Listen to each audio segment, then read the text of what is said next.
Shukran kwa majibu yako mheshimiwa. Swali la 5 ni je, Mr. Orio, unafikiri uhifadhi wa misitu unaweza kuleta fursa za ajira na utalii kwa jamii? Ndio, inaweza kuleta fursa nyingi sana za ajira. Ndio. Moja ya fursa hiyo ni biashara na sanaa. Ndio.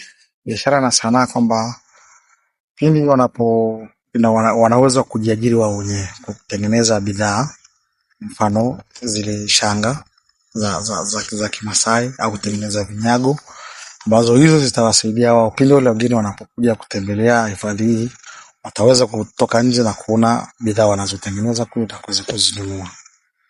Vile vile kuna ajira. Ambao ajira hiyo kuna wale waongoza watalii.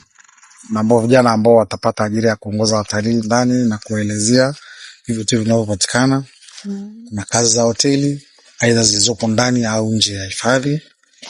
Vile vile na ulinzi wa misitu kwa ujumla wake.